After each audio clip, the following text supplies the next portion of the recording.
तो हेलो दोस्तों, तो स्वागत है मेरी एक नई वीडियो में। तो दोस्तों मैं लेकर आ चुका हूँ क्लास 10 का चैप्टर 5 हुंडोक जलप्रपात, जिसके लेखक हैं कामता प्रसाद सिंह काम। ठीक है, कामता प्रसाद सिंह काम। तो चलिए दोस्तों एक एक करके क्वेश्चन को शुरू करते हैं। तो दोस्तों क्वेश्चन नंबर 1 में लिखा हुआ है किंवदंती के अनुसार हुंडरू से कितने मील की दूरी पर लोगों ने इससे भी बड़े जलप्रपात देखे हैं?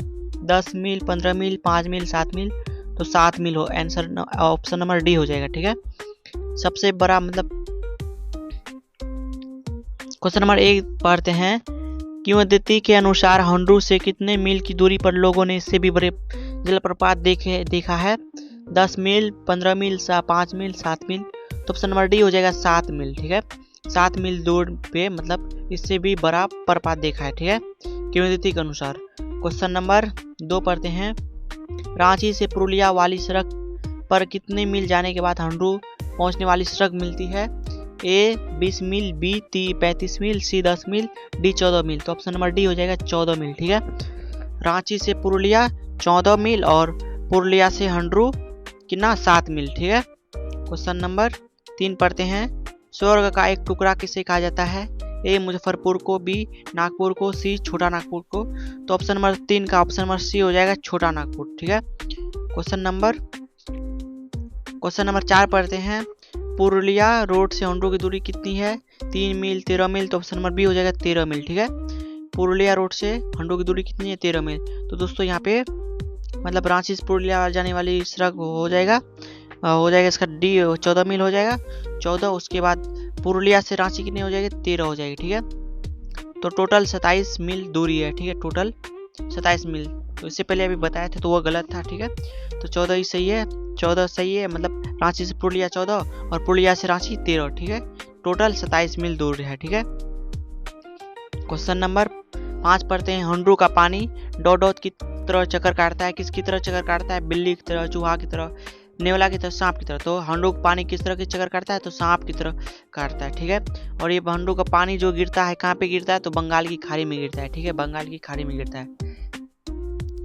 क्वेश्चन नंबर 6 पढ़ते हैं। रांची से हुंडरू की दूरी कितनी है? ए 10 मील, बी 20 मील, सी 27 मील। तो ऑप्शन नंबर सी हो जाएगा 27 मील। ठीक है, रांची से पुरुलिया कितना मील? 14 मील। और पुरुलिया से मतलब पुरुलिया से हुंडरू तो 13 मील। ठीक है, 14 13 कितना हो जाएगा? 27 मील हो जाएगा। पहले रांची से पुरुलिया 14 हो जाएगा, उसके बाद पुरुलिया से हुंडरू 13 हो जाएगा, टोटल 27 मील हो जाएगा। क्वेश्चन नंबर 7 पढ़ते हैं। स्वर्ण रेखा नदी के उद्गम स्थान से कितने मील आगे आकर हुंडरू को झरना है?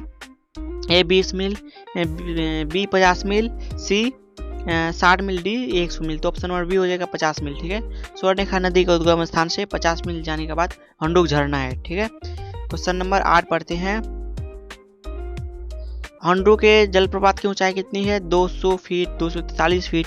तो ऑप्शन नंबर बी हो जाएगा 243 फीट। ठीक है, और हुंडरू के जलप्रपात किस तरह चक्कर काटता है? तो सांप की तरह चक्कर काटता है। और इसका पानी कहाँ गिरता है? तो बंगाल की खाड़ी में गिरता है। ठीक है, क्वेश्चन नंबर 9 पढ़ते हैं। हुंडरू का जलप्रपात किस संस्कृति की विविधता को उभारने वाले यात्रा वृत्तांत है? ए आदिवासी, बी औद्योगिक, सी सामाजिक, डी इनमें से कोई नहीं। तो 9 का हो जाएगा ए आदिवासी हो जाएगा। ठीक है, हुंडरू जलप्रपात किस संस्कृति का विविधता को उभारने वाला यात्रा वृत्तांत है? आदिवासी वाला है। ठीक है, क्वेश्चन नंबर 10 पढ़ते हैं। हुंडरू जलप्रपात पाठ में जलप्रपात के साथ किसकी सुंदरता का वर्णन है? ए पहाड़ की, बी नदी की, सी जंगल की, डी उपयुक्त सभी की।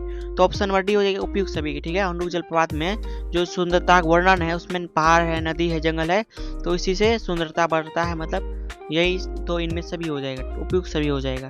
ठीक है, क्वेश्चन नंबर 11 पढ़ते हैं। स्वर्णरेखा नदी कहाँ गिरती है? तो बंगाल की खाड़ी, ऑप्शन नंबर सी में गिरती है। ठीक है, मतलब बंगाल की खाड़ी में गिरती है। क्वेश्चन नंबर 12 पढ़ते हैं। लेखक को हुंडरू जलप्रपात का वातावरण ऐसा लगता है कि मानो हम डॉट डॉट के समीप आ गए। तो कहाँ के समीप आ गए?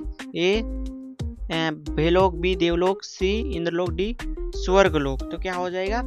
बी हो जाएगा देवलोक हो जाएगा। ठीक है, मानो हम देवलोक के समीप आ गए, डॉट डॉट मानो हम देवलोक के समीप आ गए। ठीक है, क्वेश्चन नंबर 13 पढ़ते हैं। कामता प्रसाद सिंह काम का यात्रा वृत्तांत कौन सा है?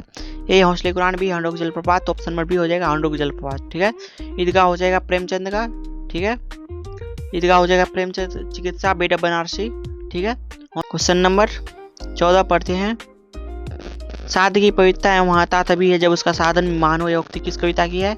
विवेकानंद, महात्मा गांधी, दयानंद सरस्वती, रविंद्रनाथ टैगोर। तो क्या हो जाएगा? महात्मा गांधी हो जाएगा, ठीक है। साध की पवित्रता एवं महत्ता तभी है जब उसका साधन मानो किसने कहा था? तो महात्मा गांधी ने कहा था। महात्मा गांधी का मतलब जन्म हुआ था 1869 में, आप जानते ही है, और 1948 में इसका इंतकाल हुआ था, ठीक है। 1941 में इंतकाल हुआ था। इंतकाल नहीं हुआ था, इसका हत्या कर दिया गया था, ठीक है। महात्मा गांधी का हत्या कर दिया गया था। महात्मा गांधी को बापू भी कहा जाता है, ठीक है, प्यार से। क्वेश्चन नंबर 15 पढ़ते हैं। अभ्रक और कोयला खदानों का वर्णन किस पाठ में है? हंडोक जलप्रपात। ऑप्शन नंबर ए हो जाएगा हंडोक जलप्रपात, ठीक है। जाहिर सी बात है, जिस चैप्टर में पढ़ रहे तो वही होगा। क्वेश्चन नंबर और ठेस का लेखक कौन है? ठेस का फणिस्वादनाथ रेणु, अशोक का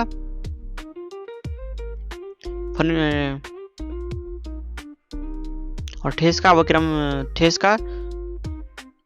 क्वेश्चन नंबर 16 पढ़ते हैं। स्वर्णरेखा नदी रांची, धनबाद, सिंहभूम आदि जिलों से होकर गिरती है तो बंगाल की खाड़ी में गिरती है, ठीक है। स्वर्णरेखा नदी रांची, धनबाद से आगे कहाँ गिरती है? बंगाल की खाड़ी में गिरती है। क्वेश्चन नंबर 17 पढ़ते हैं। दानी दान करता है तो गुमान करता है, पर जाना यह जाने क्या क्या करता है। तो ये कथन किस पाठ से है? तो हंडोक जलप्रपात हो जाएगा। ऑप्शन नंबर बी हो जाएगा। क्वेश्चन नंबर 18 पढ़ते हैं। हंडोक जलप्रपात साहित्य की कौन सी विधा है? तो यात्रा वृत्तांत है, ठीक है। यात्रा वृत्तांत हो जाएगा। 18 का बी हो जाएगा, यात्रा वृत्तांत। क्वेश्चन नंबर 19 पढ़ते हैं।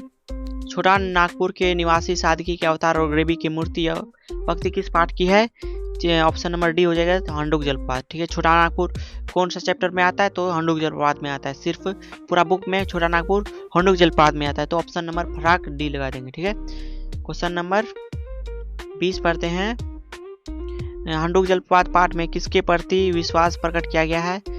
औद्योगिक संस्कृति के प्रति, जंगली जानवरों के प्रति, लोगों के सादगी, लोगों के करुणा के प्रति। तो क्या हो जाएगा? औद्योगिक संस्कृति के प्रति हो जाएगा। क्वेश्चन नंबर 21 पढ़ते हैं। हंडोक जलप्रपात किस राज्य में है? ए छत्तीसगढ़, बी मध्य प्रदेश, सी झारखंड। तो ऑप्शन नंबर सी हो जाएगा, झारखंड में हो जाएगा, ठीक है। क्वेश्चन नंबर 22 पढ़ते हैं। चारों ओर जंगल और पहाड़ के बीच प्रकृति के लीलास्थली कौन सा झरना है? हंडोक जलप्रपात। तो ऑप्शन नंबर ए हो जाएगा हंडोक जलप्रपात। क्वेश्चन नंबर 23 पढ़ते हैं।